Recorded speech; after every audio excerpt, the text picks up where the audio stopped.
Hello everyone, this is Sufan Li from Johns Hopkins.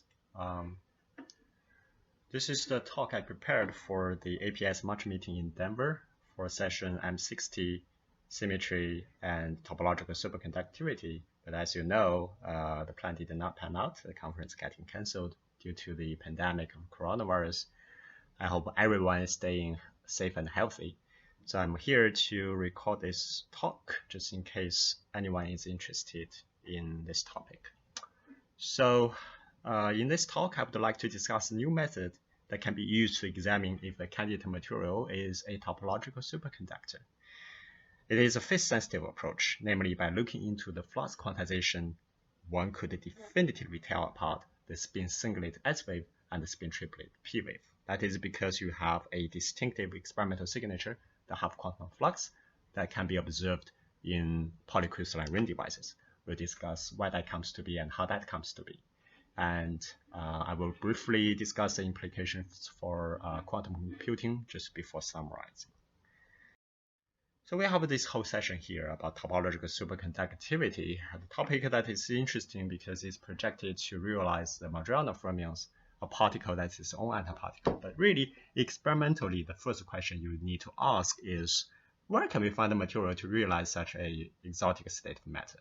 The theories tells us to look for the spin-triplet pairing. This only brings us back to an old challenge. That is, we do not know a whole lot of spin-triplet superconductors to begin with. In fact, we know none of the solid-state materials that are confirmed to have the spin-triplet pairing.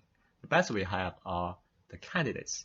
Among them, there is beta-bismuth 2 palladium, has a central symmetric tetragonal lattice structure, the same space group as strontium leucine, has a decently high TC, 5K for Bock crystals. There has been experimental proofs, experimental indications, that is, from the photoemission and STM, quasi-particle interference, showing evidences for the topological surface state, and at least on the surface, there are indications for the spin-triplet pairing component. But this is somewhat at odds with Bock property measurements, such as heat capacity, upper critical field, penetration depth, etc., which all tend to conclude that this material is just a fully gapped S-wave superconductor.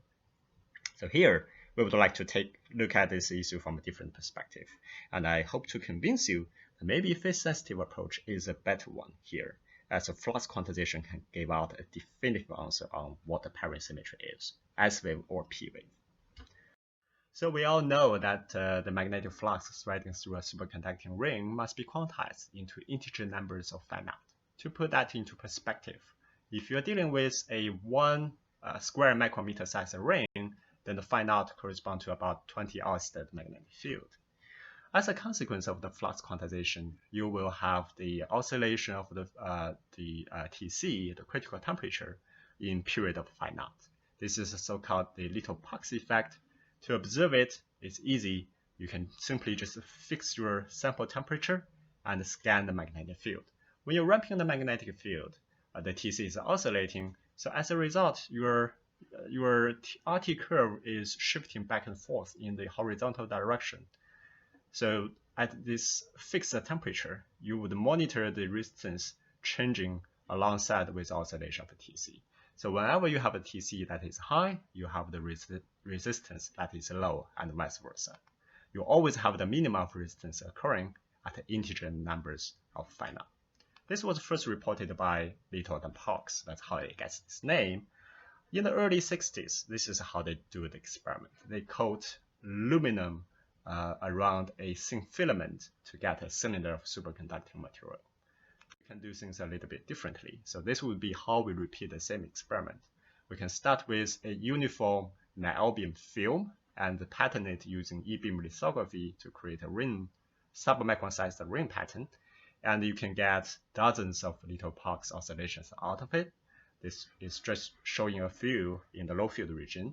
And you can see this well-paced oscillation in a unified period of phi naught. And you have the minimum of resistance always occurring again at the integer quantum numbers 0, 1, 2, 3. If you look into the literature, you can find way more examples. A little Parks effect is widely studied in virtually all kinds of superconductors. In early days of high TC, for example, this was pursued with a sense of urgency to show that the phi now has a denominator of 2e, meaning electron can also pair in cuprates. But the point is, as hard as you look, you would only be able to see little Parks effect that looks like this. There are virtually no exceptions. That is perhaps because most of superconductors that we know are spin singlets. What could happen if you get a spin-triplet P-wave superconductor? It was proposed in the 80s. Back in that time, of course, they were thinking about heavy fermions.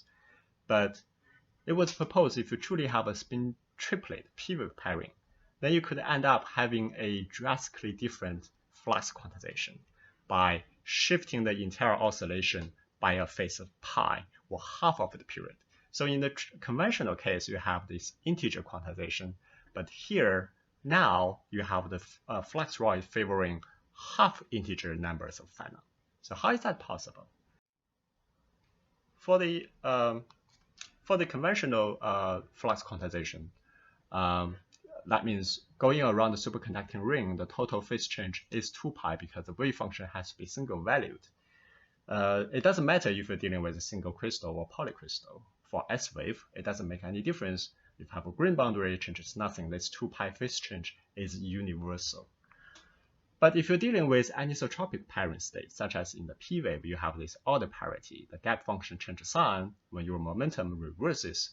You could have this sign-changing event occurring at certain crystalline boundaries to give you an additional pi phase shift to the wave function going through this junction. So if this is happening, then going around, your total phase change is no longer 2 pi, but it will be pi because there's throwing additional pi phase change here. So having a total phase change of pi instead of 2 pi, you are having the flux quantization of the half integer instead of integer. So you could imagine for a polycrystalline sample, by chance, you could have this scenario going on, and you have this extraordinary half integer quantization, or we can call it pi ring. But you could also end up with a situation where you have no pi junction, or you have an even number of pi junctions, so that your total phase change going back to 2 pi, you end up with the conventional integer quantization, or the zero ring here. So by chance, in polycrystal samples, you should be able to see both. But for a single crystal sample, because there are no green boundaries, the pi junction would not even be possible. You will not be able to see the half quantum flux. All you could see is a conventional zero rings. To tell them apart is super simple. You can just keep an eye on where the minima of resistance are. Do they occur at integer quantum numbers, or do they occur at half integer numbers? So let's take a look at what happens to beta bismuth to palladium. We start with a polycrystalline film, 50 nanometer thickness, growing on oxidized silicon. There is no epitaxial information from the substrate, so you end up with a texture film, meaning you always have the 0-1 direction perpendicular to the film plane, but the in-plane orientations are all random. And you pattern into the same ring device, you could have these little Parks oscillations. And bear in mind what we are looking for. What we care about is where the minima of the resistance are. Do they occur at integer numbers or half integer numbers? So if you zoom into the low field region here, you could see, wow, all the resistance minima occurring at half integer quantum numbers. At the 0, 1, 2, 3 integer numbers, you have the maximum of resistance instead. So here, we are looking at the half integer quantization right here. And you can, of course, get rid of the background and check for all the oscillation up to the 16th order, the half integer quantization goes through and through. And you can check all the temperatures within this window where you have little Parks effect. You will always have the half integer quantization. And you can check for different geometries of devices, a larger ring wider wall or a smaller ring narrower wall. You could always have this half quantum flux. Reverse the field scan direction changes nothing. Using a smaller popping current changes nothing. This means it's not due to artifacts such as vortex trapping, in which case going back and forth will give you hysteresis, or artifacts such as imbalance of the current flow through these two arms to create a net flux in the center of the ring, in which case using a smaller popping current, it will be different. But this checks proves these artifacts are not the case. It is really the flux quantization being fundamentally different here. So as much as you can have pi rings, you could also have zero rings, as we discussed before. And that is true for the 21 devices that we checked. We have a comparable numbers of pi rings and zero rings. But if you repeat the same experiment in the epitaxial field, because there are no grain boundaries, so pi junctions will not be possible at all. All you could see for the 30 devices that we checked are all zero rings. There are no half quantum fluxes. It doesn't mean these results are boring or trivial. Actually, in my opinion, it could be even more fascinating than having the half quantum quantization. You could check out our post on the archive here, but I have no time to go into that. It will be a topic for another time. So if you think about this half quantum flux, it's becoming even more interesting near the zero magnetic field. Here, although there is no magnetic field, the ring wants to sustain one half of the phi naught nonetheless.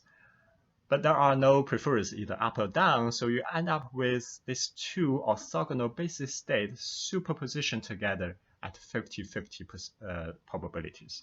This is actually a flux qubit at work. What is as usual is getting this operational state at zero magnetic field.